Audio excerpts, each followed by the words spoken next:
Nós estamos vivendo agora, nesse momento, o boom da educação à distância? O boom ele veio, na realidade, em função de uma necessidade. Não foi, na realidade, um boom. Foi a única saída que se teve para que você pudesse dar continuidade ao ensino.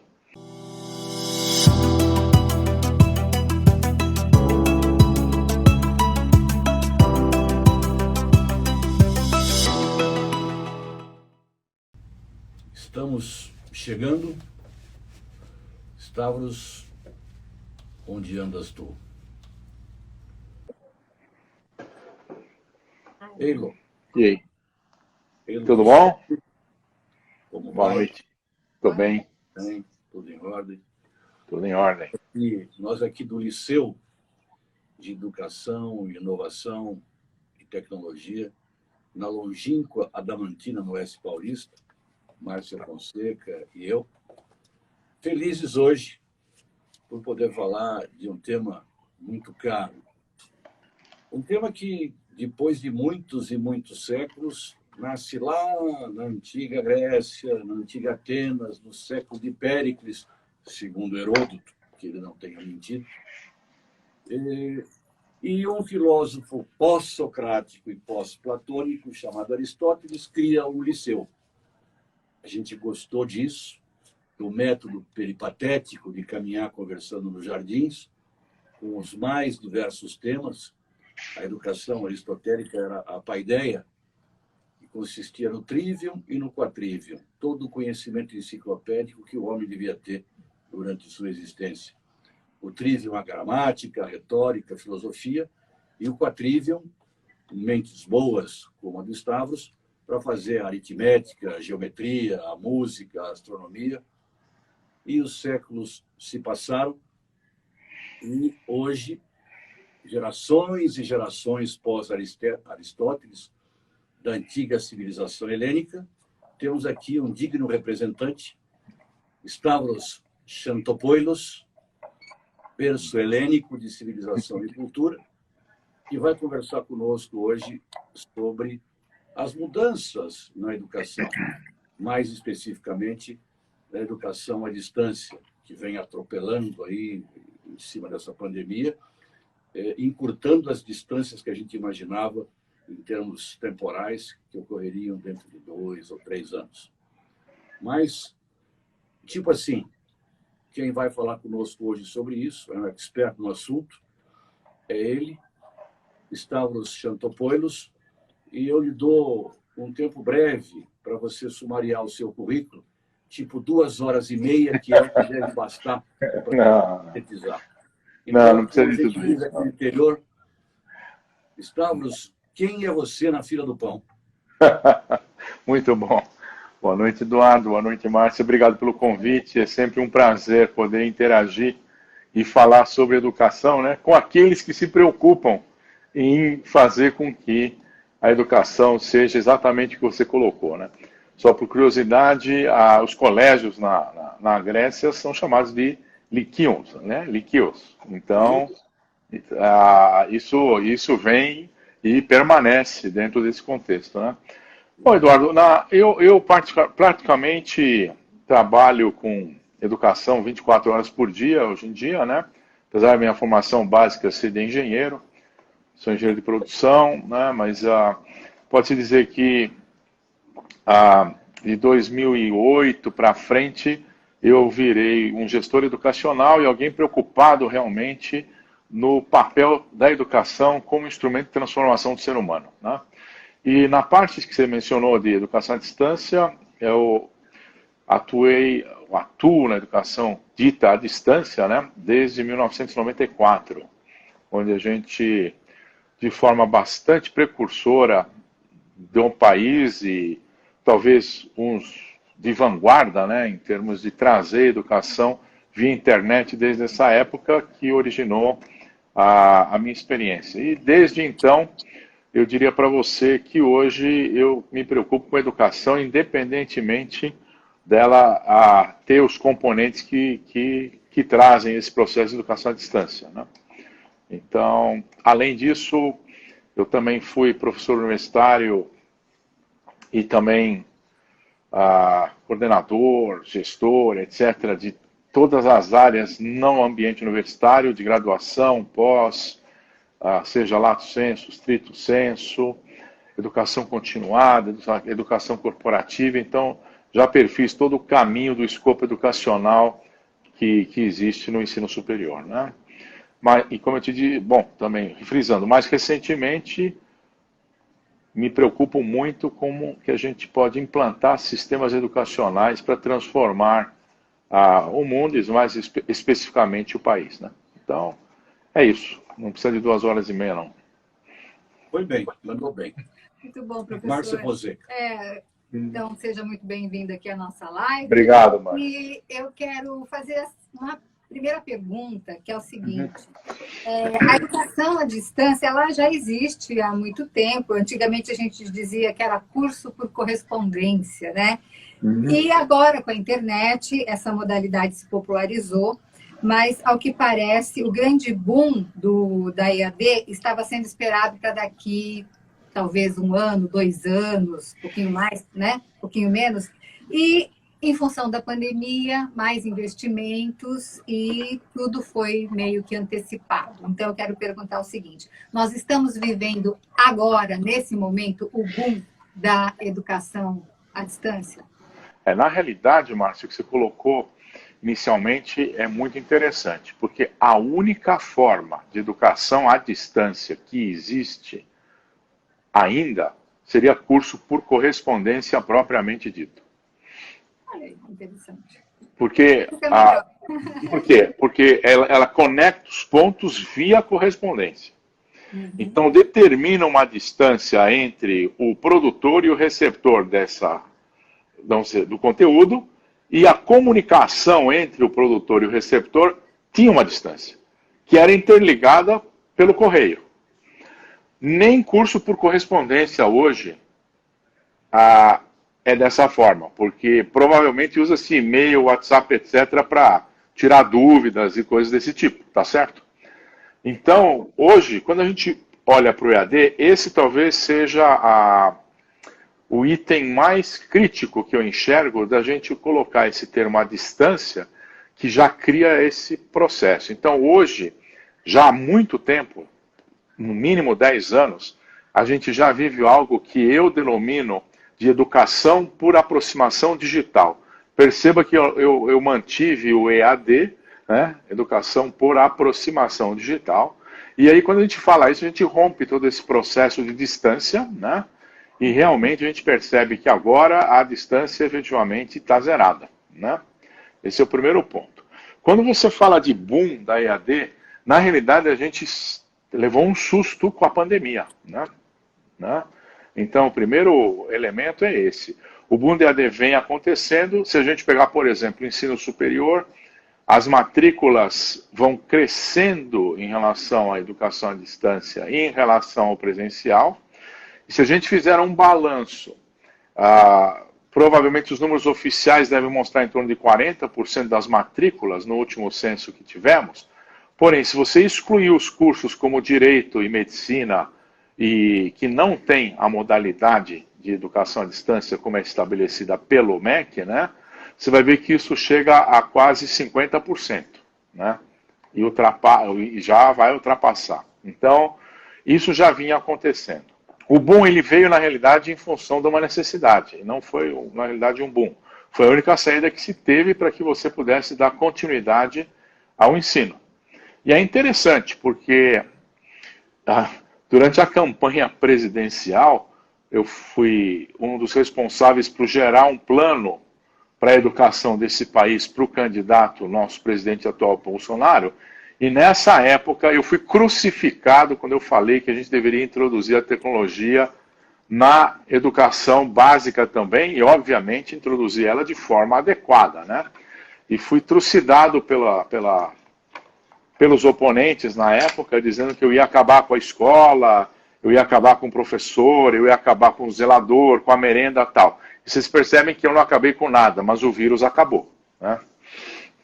E aquelas coisas de você é maluco, as crianças como é que vão fazer, hoje eu tenho experiências práticas do uso da minha ferramenta, por exemplo, em alfabetização com crianças vibrando. E, obviamente, com o pai, infelizmente, o pai tem que estar do lado, tem que ter apoio e tal, mas sem perda nenhuma desses aspectos, e muito pelo contrário, e utilizando a ferramenta da integração digital como instrumento para, inclusive, ensinar a criança que aquilo lá tem que ser usado de forma adequada, né?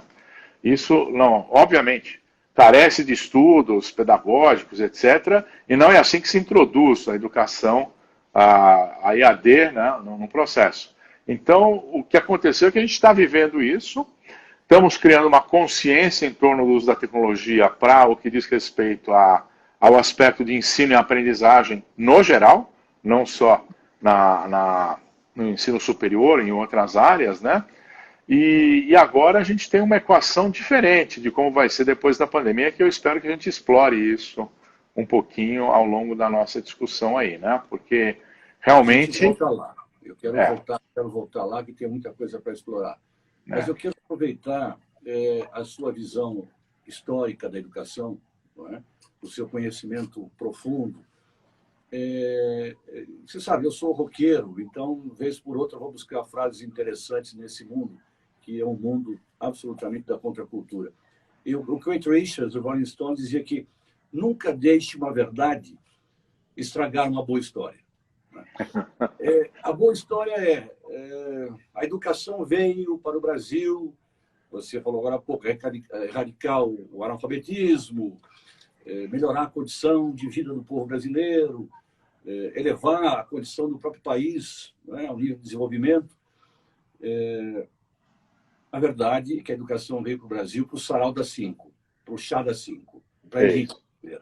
Então, a minha pergunta agora, em termos históricos, é: o que a educação deixou de fazer ou poderia ter feito para o Brasil, já que você é um cara que arquitetou plano público de educação, e não fez, e o que ainda dá para fazer para tirar o país desse lugar que a gente sabe que ele está hoje, infelizmente? Obviamente, você levanta um ponto que, na realidade, traz uma verdade muito profunda, né? Não tem nada a ver com uma boa história, né? A gente pode dizer que, nos últimos tempos, houve uma inclusão muito grande no sistema educacional. Mas, como tudo nesse país, não houve um planejamento de como fazer isso se tornar um sistema mais efetivo, né? Incluímos todo mundo, mas não fizemos o principal, que seria como é que a gente vai fazer com que isso traga resultado para a gente, que não sejam resultados, e aí sim, de boas histórias e sem verdade nenhuma, né? Usando o seu paralelo, ok? Porque a gente percebe que a gente tem problemas seculares na educação, que muita gente aproveita da pandemia para trazê-los como se fossem algo que está surgindo agora, né? Não é que surgiu agora explodiu, né? Ok? E já há 20 anos, se a gente tivesse planejado um processo de integração maior no que diz respeito à educação, e aí eu te digo muito claramente, fez muito pouco, tá certo? A gente começou com ímpeto, né? É só você olhar o famigerado IDEB que acabou de sair, né? Você tem evolução pífia, né? Tá certo? No que diz respeito a... tem evolução, não tenha dúvida. Puxa, melhorou em alguns lugares, tal, mas do jeito que está o mundo, nós não estamos acelerando nada. A gente está mantendo um patamar muito, muito assim, como é que eu posso dizer? É pífio, né? É um negócio muito suave, de melhoria contínua, que não condiz com a aceleração que o mundo precisa, né? E ao mesmo tempo, esse mesmo contingente de pessoas que compõem a nossa sociedade, não só os jovens, as crianças, mas quem já terminou a escola, acaba utilizando o aparelho celular, ou smart device, o aparelho smart dele, né, como algo que simplesmente não faz jus a trazer o processo educacional para dentro. Então, por exemplo, se a gente pegar onde que está o grande furo do nosso processo educacional? Ele está simplesmente associado a gente não fazer nenhum movimento de pacto nacional, por exemplo. Então, imagina o seguinte, para você trabalhar a previdência do país, você tem que fazer um pacto nacional. Para trabalhar o ajuste fiscal, tem que fazer um pacto nacional. Para trabalhar a saúde, tem que fazer um pacto nacional. Se você analisar só esses 3 elementos, na previdência fizemos, no ajuste fiscal vai fazer, na saúde não se fez, né? Ou seja, é só olhar como é que está todo esse processo hoje. Imagine então na educação, onde eu tenho bateção de cabeça entre secretários e secretarias estaduais e municipais, todo mundo puxando, cada um achando que está fazendo melhor, muita reinvenção de roda, né? As nossas damas e cavalheiros da educação, especialistas, fazendo um processo de auto-engano, né? Recentemente eu ouvi uma especialista, amiga inclusive, colega, falar que a pandemia vai ter um impacto enorme no IDEB. Que impacto enorme no IDEB? Você está justificando o quê? Que vai ferrar mais ainda o que já está ferrado? Né?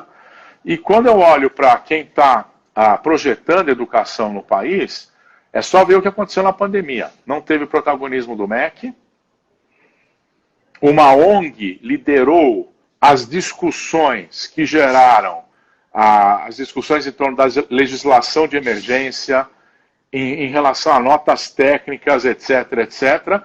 E uma ONG liderou as reuniões do CNE, abertas para discussão, as reuniões junto com tanto a confederação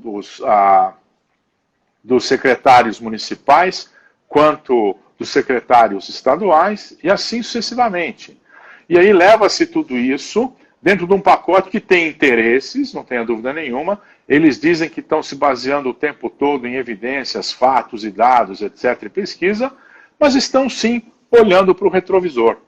E quando a gente olha para fora, nenhum país do mundo se estruturou com qualidade na educação sem revolução educacional, né? E a revolução educacional que foi feita na Coreia, em Singapura, na Finlândia, etc., ou nesses outros lugares todos que a gente conhece por aí, se dão de formas distintas. Por exemplo, a Finlândia já tem uma sociedade totalmente calma, totalmente integrada, tal, e mesmo assim teve que revolucionar o seu processo educacional. A Coreia ou fazia isso ou não tinha o que fazer da vida, o Japão idem, e assim vai. E é o que está acontecendo nos movimentos na China, independentemente de estrutura de governo. Tá certo? Eu iria fazer essa pergunta, porque você esteve na China há um ano antes da pandemia, 1 ano e meio antes, né? Eu queria saber um pouquinho dessa sua experiência e como que funciona por lá a educação à distância, se dá para aprender alguma coisa com eles. Independente da minha ida à China no ano passado, eu faço parte de alguns grupos, né? Que são grupos internacionais devido aos congressos, até as próprias instituições a que eu pertenço, né? E eu tenho muito contato com a educação aberta, que é uma educação aberta gratuita, né? Só para você ter uma ideia, a Universidade Aberta da China tem em torno de 20 milhões de alunos. A Universidade Aberta da Indonésia tem 8 milhões de alunos. Tá certo? E aqui a gente fica brincando de Universidade Aberta do Brasil, que é um conglomerado, um consórcio de universidades federais, tal, que não sai do lugar. E recentemente a gente viu o desvio de dinheiro que teve em tutoria, tal, etc., que amontou dezenas de milhões. Então, só pegando isso. Quando a gente pega a educação básica, em todos esses países, uns mais, outros menos, né?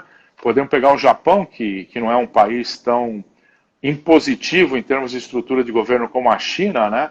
O japonês ele já cria até o sentimento de pertencimento do aluno em relação ao seu ambiente escolar. Então é muito comum as crianças serem responsáveis, não totalmente, mas parcialmente pela limpeza da escola, por manter as instalações, etc., de uma forma integrada. E aqui a gente chamaria isso de politicamente incorreto, né, nesse momento de hoje, né? Porque onde já se viu meu filho ir limpar banheiro da escola? Caramba, o banheiro é de quem? Né? Então, esses elementos que a gente vai somando e vendo. Então, indo mais à frente no que você perguntou, Edu, hoje, por exemplo, O cacuete dos que geram as desculpas é que o Brasil é um continente enorme e não tem como a gente fazer nada. A partir do momento que você tem a integração via rede social, via internet, a rede social que você pode interligar, você poderia, dentro de um pacto federativo educacional, iniciar um processo assim, de bate-pronto, de formação de gestor educacional e formação de professor. Tá certo? E pacto federativo. Ou seja, o que eu tenho de bom em cada área, vai transmitindo, você aceleraria o processo, porque esse é o primeiro passo. E depois você pode pensar em utilizar essa integração, e aí seria papel do governo central, esse processo de integração, para viabilizar, por exemplo, a aceleração da implementação do estudo integral híbrido, né, nas escolas, onde você usaria o segundo período da escola, em termos de tecnologia, para fazer com que o aluno tenha. E aí, quem estiver nos ouvindo, podem surgir questões de, mas e aí, a infraestrutura, tal, etc. Obviamente, você teria que pensar num projeto de infraestrutura para criar minimamente redes locais para isso, para poder sustentar todo esse negócio. Mas, se você pensar dessa forma, para nós que buscamos o tempo todo a inclusão, seja a inclusão social, digital, etc., né, e a ruptura de preconceito, imagine você ter uma rede que possa interligar escolas e o trabalho do jovem de hoje, que tem que estar muito ligado à sua realidade, seja, por exemplo, recuperar o entorno da praça do município onde está a escola dele. Então, esse é um projeto da escola. A questão aí, Stavros, esbarra, mais ou menos assim, a ferrovia acaba no Brasil, claro. Por quê? Porque tem que construir rodovias em função daquilo que a gente sabe, interesses de montadoras, petroleiras, etc. e tal. Então, essa questão, a troca da sala de aula específica do ensino tradicional para a plataforma. A Márcia tem uma questão muito interessante, que é tipo assim, eu vou até fazer, esse crescimento, o boom da educação à distância, faz com que toda a infraestrutura, ou grande parte da estrutura física, patrimônios imobiliários vultuosíssimos construídos pelos mantenedores nos últimos 35 anos, que foi o boom da educação privada, o que será feito disso? Não é? Olha, em contrapartida, temos conexão suficiente. O Mesquier disse recentemente, só para concluir, que a gente vai caminhar para o fim da dicotomia entre o ensino à distância, a educação à distância e o presencial. Bom, isso eu já falo faz 10 anos. Né? Ou com 100% online com aulas remotas. Essa questão... Não, isso não é verdade. Isso não vai acontecer. Não, antes de você responder, eu só quero interagir aqui com os nossos ouvintes, que você já recebeu aqui um elogio, bravo, Chantopoulos, de excelência e demais participantes respeitados. A educação é a solução. A educação é a única pasta de investimento de qualidade e de justiça social do Web Aston. Ele não colocou o nome, mas tem lá a educação digital. Então, infraestrutura... Isso, mas note bem. Então, vamos lá. Vamos lá da mesma forma. Aqui é uma pergunta já que estripador, né? A gente tem que fatiar todo esse processo aí, não tem jeito. Isso que você coloca, você quer ver? Eu vou te dar um exemplo muito claro, Eduardo. O Brasil hoje tem sobrando fibra ótica. Impressionante isso, né? Afirmar isso. Eu tenho fibra ótica em estados que você nem imagina. Aqueles estados que você fala, lá não tem nada. Lá tem rios, por exemplo. Então, eu tenho no Nordeste e no Norte, eu tenho fibra óticas interligando todos os sistemas judiciais. Sobrando. Sem falar das fibras óticas em outras áreas públicas. Vamos tirar fora a Polícia Federal, de repente não quer usar, porque é estratégico, não sei o que e tal. Tá. Então, que movimento que a gente fez nesse momento de pandemia de consorciar área privada, área pública, telecomunicações, para utilizar essas fibras óticas, necessariamente não obrigando todo mundo a ter um celular ou um tablet, mas criando redes locais que poderiam atender localmente o processo. Tá? E aí vem os relatores de causa e falam, isso exclui. Caramba, o que fazer para incluir, então? Então, vamos lá, se a criança já ia para a escola e ela não tem o aparelho celular ou tablet, né? Primeira coisa que você tem que imaginar é que o novo caderno é o tablet. Ok, mas ela não tem, ela tem um celular, mas ela não tem condições de tal, etc. A escola tem condições de abrigar essa porcentagem de pessoas que não têm, para ir lá minimamente para baixar o que tem que ser baixado para poder estudar em casa, que seja. Então não se pensou em nada dessa forma. Eu tenho exemplos particulares desse tipo de coisa, tá certo? Que teve instituições que fizeram isso, ok? Tá certo? Agora, perceba, é uma questão... de reais no FIES, isso. Cobriria uma parte integral da mensalidade para cobrir um aplicativo ou um aparelho que dê e assim vai. Então perceba, é uma questão de boa vontade e engenharia de quem deveria estar liderando isso. Eu não vejo uma ação do Ministério de Ciência e Tecnologia, aliás, agora Ministério das Comunicações, integrando isso, sendo que a vida cotidiana está no bendito aparelho smart. A sua vida pessoal está lá, a profissional está lá. Por exemplo, você vai ao banco? Não vai. Você compra? Não compra. Você usa para trabalhar? Usa o tempo todo. E por que você tira isso do dia a dia da aprendizagem? Ou então, por que não encara que isso é a solução para a gente acelerar a qualidade do ensino? E vem com as ladainhas todas que a gente conhece. E aí fala, não, mas tem um contexto local. Óbvio que tem. E aí é que está a beleza da tecnologia. Porque você já imaginou, voltando à praça que eu tinha falado, as crianças do Sul falando da praça deles versus um colégio lá no Norte. Você vai romper até os preconceitos que a gente tem sem conhecer. Porque essa interação vai dizer, ele fala a palavra assim, eu falo assado. E você rompe. Você cria justamente o que se busca, mas não se busca. E aí entra um outro tipo de interesse que vai além, é um tipo de interesse político, mas é um interesse político um pouco, vamos dizer assim, distinto, que eu chamo da indústria da exclusão. O Brasil adora exclusão, porque você cria uma indústria em torno disso, você entendeu? Aí você tem um cara que fica chorando da exclusão o tempo todo, tá, etc., e não pensa na inclusão. Então, se for analisar, é o copo cheio. Então, a infraestrutura é um projeto de engenharia, não é um projeto que está totalmente fora de contexto. E recursos para isso tem, não tenha dúvida nenhuma. Agora, obviamente, não é simples implementar isso assim, de uma hora para outra.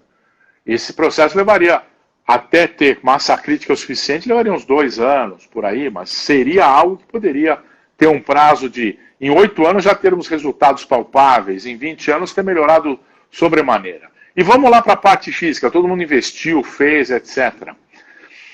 Eduardo, a gente tem no Brasil hoje em torno de 70 milhões de pessoas que não têm formação adequada para nada.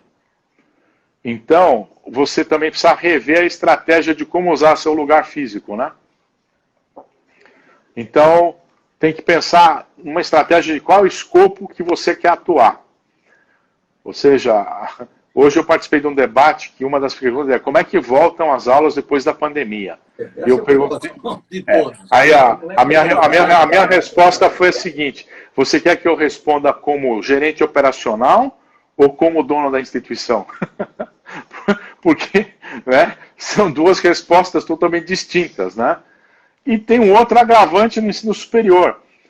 Infelizmente, no Brasil, o curso à distância ficou como o curso porcaria, baratinho. Vamos incluir as pessoas. Então, agora, quem lançou o 59,90 está ferrado, né? Porque, e agora? O que eu faço? Porque o camarada que paga o presencial... Ele quer pagar agora aí, ele está tendo aula à distância, não é isso? Então, justamente falando da distância, valores, eles querem colocar alunos para dentro, né? Querem matrículas. Mas e o que acontece com o grande número de evasão também? Porque a gente sabe, né, que esse é um outro problema da educação à distância. Mas esse não é um problema da educação à distância, Márcia. Esse é um problema dos cursos, a forma com que eles são montados. O aluno percebe que não está adicionando para ele, ou ele tem dificuldade de acompanhar e não tem suporte, ele pega e vai embora. Não é o curso. O problema não é a educação à distância ou a metodologia. É o que você está ofertando dentro dela. Porque a qualidade dela ela pode ser tão boa ou melhor que efetivamente a presencial. Então, esse é o grande ponto. E nós criamos esse aspecto de que a educação à distância é mais falha. Por quê? Porque a educação à distância foi pausterizada pela maioria dos ambientes, né? E não dá o suporte necessário para o aluno. E o aluno se perde. E o conteúdo não é bem feito, tá certo? E normalmente quem desenha isso não pensa em como vai ser para quem está recebendo aquela informação. Então, a lei zero da educação à distância é: lembre-se que o professor não está lá. Então, você não pode deixar o aluno com a brocha na mão na interface do conteúdo. Tá? Então, é difícil você garantir isso se você não fizer um desenho instrucional adequado do curso e não tiver elementos pedagógicos para fazerem isso. E quando o Nisquet falou que estamos na dicotomia, tal, etc., essa dicotomia, infelizmente, Eduardo, foi gerada pelo próprio sistema cartorial do nosso país. Que loucura, não tem mais como você imaginar modalidade na educação. Você tem que imaginar projetos pedagógicos, que podem ser: eu opto por 100% presencial porque eu quero, é meu, faço o que eu quiser. Eu opto por uma proporção que faça sentido para instigar o aluno a entender inicialmente e depois eu reforço. Ou eu tenho que ter uma parte que vai ter laboratório físico e laboratório virtual e assim sucessivamente. E olha, não falta tecnologia para nada disso. Inclusive até para montar elementos de avaliação com perfeição de segurança com presença virtual. Então, é uma questão de quando vai cair a ficha e mexer nessas bases, tá certo? Você colocou algo agora, Stavros, que você me provocou. E eu vou pegar essa provocação e que para mim é importante. O Liceu, esse pequenininho nosso aqui, está criando um curso de metodologias ativas. Pensamos muito, eu comecei a escrever blogs aqui para os jornais também. Aquele modelo da educação tradicional, o professor reproduzindo conhecimento, porque não é dele, ele tirou de alguma prateleira, não é? Isso. E exige que os alunos reproduzam esse conhecimento, que não é dele, da melhor forma possível. O 10 é aquele que melhor reproduz. Se tiver um espírito crítico na sala de aula e contestar, é 0. Muito bem. Esse modelo, essa educação tradicional, escolástica de São Tomás, que só podia fazer isso, que a igreja não permitia que fosse outra coisa ensinada, era daquela forma. E o seriamento de Comênios, aquele morável do século XVII, que fez a primeira série, a segunda série, a terceira série, sim, nesse modelo de reprodução, começa a ser solapado, começa a cair, e o curso que nós estamos montando, eu quero a sua opinião, não é especificamente para a educação à distância, ou exclusivamente para a educação à distância. É para esse professor, moldado, como eu fui. Essa foi a educação que eu recebi na PUC, na UF, nos anos 70, você também na Politécnica, a Márcia na PUC. Essa mudança, o nosso mestre, o nosso professor, não é? Colocado agora nessa frente de batalha, com essas novas metodologias, vamos falar de sala de aula invertida, vamos falar do aluno protagonista, vamos falar do storytelling, vamos falar do design thinking, vamos falar do brainstorm, o modelo em que o aluno ocupa um outro papel, não é? Instigador, criativo, o professor tem que mediar, tem que fomentar. Nós estamos preparados para isso? Isso é interessante.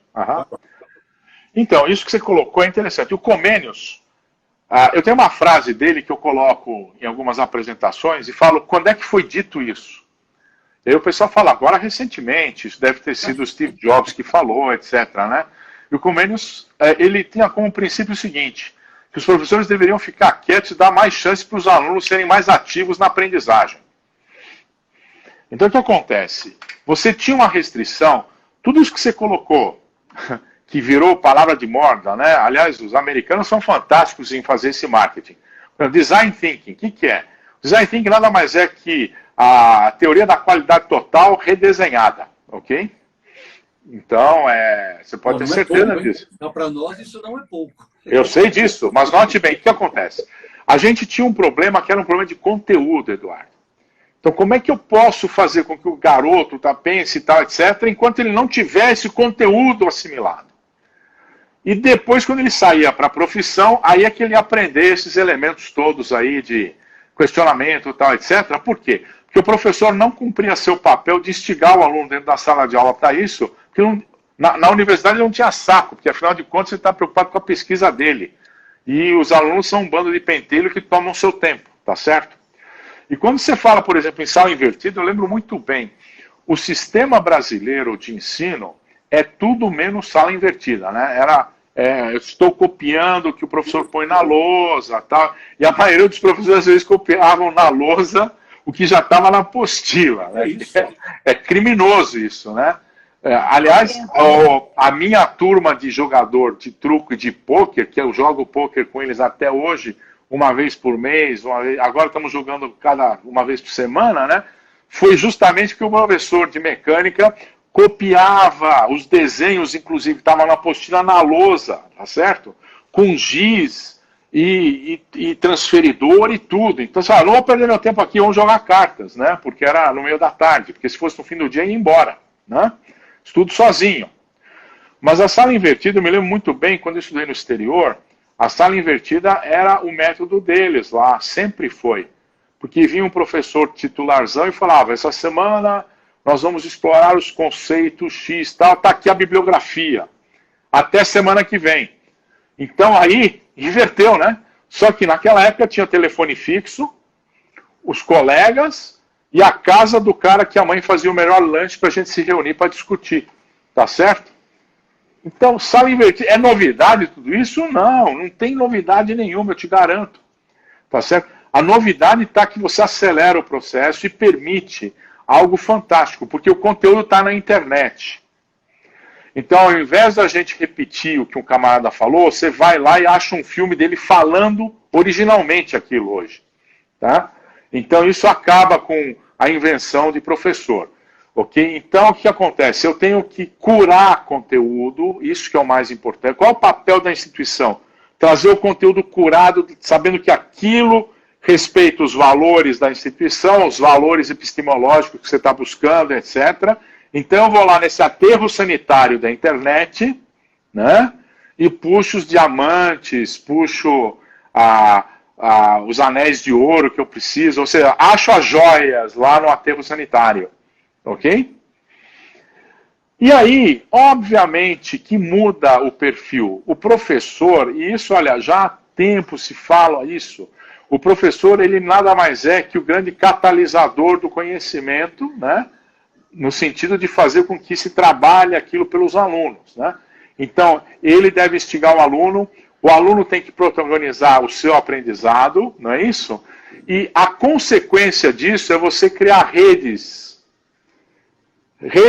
de aprendizagem, de ensino-aprendizagem e conhecimento, que vão ser informais, que podem se construir depois numa rede formal, e assim sucessivamente. Então, esse com certeza é um veio. E cada instituição deve tentar primar para que seja um desses hubs de excelência de alguma dessas coisas. Né? E a metodologia ativa, com certeza, vamos ter que treinar e capacitar os professores em relação a isso, não tenha dúvida nenhuma, mas não tem nada aí que é novo, é algo que a gente vai adaptar. E as tecnologias que se tem, por exemplo, eu estava até brincando, você vê, na Malásia, recentemente, as universidades estão usando seus campi para treinar técnicos. Treinamento técnico-tecnológico. Porque tem o overflow de gente formada. E qual é a necessidade que a gente tem agora? A gente tem necessidade de cara que sabe apertar parafuso, soldar, tal, etc. Então, esse também vai ser, talvez, o pensamento que a gente vai ter que perpassar aqui. E não vai faltar aluno para nada. Nada, eu te garanto isso. Nós temos um déficit de 70 milhões de gente que teve uma formação pífia básica, que precisa ser treinada em competências, tanto habilidades individuais como competências técnicas, que podem efetivamente fazer com que ele tenha capacidade de gerar valor para a sociedade, que vai refletir na qualidade de melhoria da vida dele. Isso eu te falo com tranquilidade, Edu. Brasileiro é um povo que a gente, às vezes, tem um preconceito de que é todo mundo vagal, tal, etc. Pá. Isso não procede. Eu tive a oportunidade de ser diretor do FGV Online, né? Em 2008 eu percebi que a gente poderia ter impacto e lancei o conceito de curso gratuito online, né?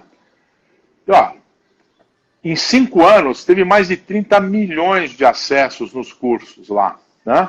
Era material introdutório na sua maioria, de boa qualidade, e adivinha quem que acessava? As classes CDE, fundamentalmente. Entendeu? Então, dá material de qualidade, dá oportunidade que o pessoal vai. E o pessoal vai, acreditando, Márcia. Aí ele chega lá, começa, tem até algo interessante, a primeira dúvida que ele tem, demora 3 semanas para um tutor dar uma resposta. Pô, é complicado, né? É muito complicado. Me fala uma coisa, o EJA, ele está moldado, ele responde ao ensino, né? Vai no online, no ensino, né? Vai. Eu acho que vai, e o EJA é algo que dá para fazer 100% online. Tá certo? Dá para você pensar em dá para você pensar em algo que não vai atrapalhar a vida do indivíduo. É só olhar o que é a diferença do online para o telecurso segundo grau. A única diferença era a televisão, tá certo? O telecurso segundo grau e a criação do canal Futura rendeu uma cadeira ao Joaquim Falcão na Academia Brasileira de Letras. Na posse dele, ele falou, eu não escrevi nada, não fiz nada, não sou literário. Ele é super bem formado, tal, etc. É um jurista, já foi do CNJ, tal, etc. Amigo pessoal, ele é diretor de uma das escolas da fundação, quando eu estava lá, e no discurso dele ele falou claramente, eu estou aqui porque eu implantei o telecurso e criei o canal Futura. Então perceba, o Brasil tem dificuldade de interação? Nunca.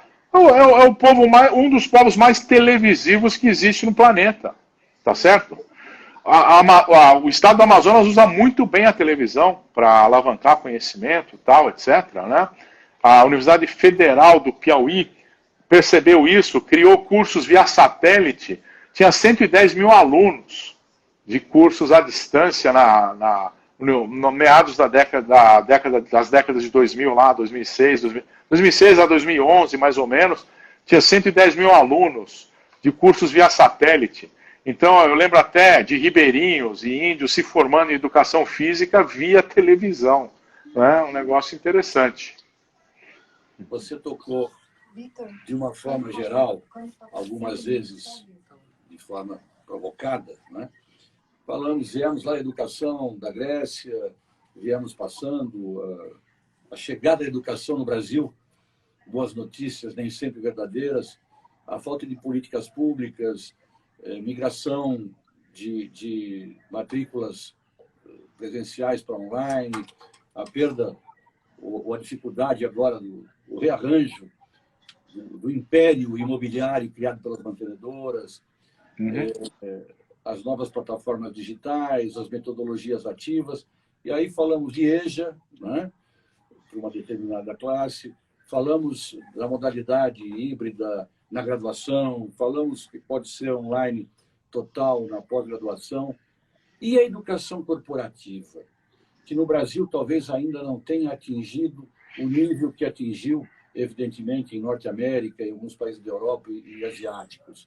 Como você vê a minha visão é que ela pode ser completamente online, desde que haja uma curadoria de conteúdos, claro, entre o empresário, entre a corporação, e os recursos humanos que se pretendem comunicar e ensinar. Como é que você vê essa possibilidade? As grandes empresas, Eduardo, já há muitos anos já trabalham com conteúdo online. Muitos anos. Seja para manuais, né, seja para instruções, etc., e até treinamento. Né?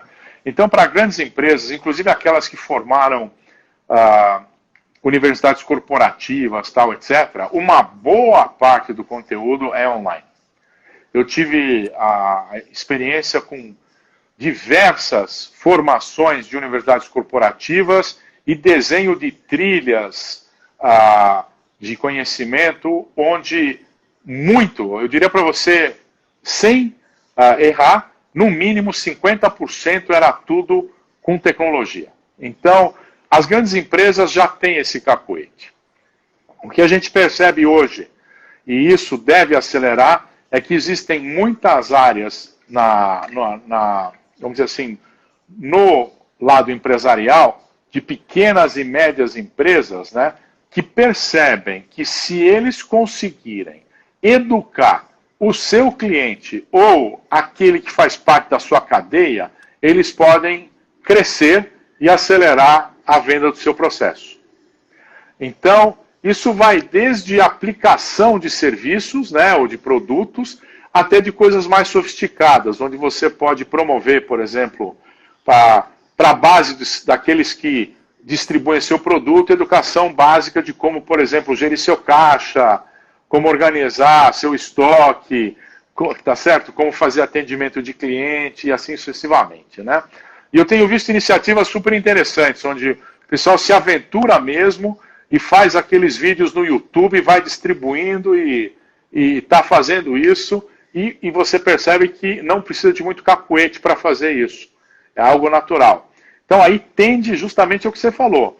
Se você organizar isso setorialmente, fica um negócio muito melhor. Então, seria interessante a aproximação por exemplo, a sindicatos, patronais, associações, etc., que podiam promover esse tipo de coisa. Isso já ocorria em muitas associações, em muitas cooperativas, sindicatos patronais, etc. Mas com a tecnologia, talvez rever como se escrever esses capítulos de formação é interessante. Eu estou participando de algumas empreitadas nesse sentido que são interessantes. Em áreas que você nem imagina, por exemplo. Pets. Quantos pets tem no país? Você tem noção? Quantos cachorrinhos tem no país?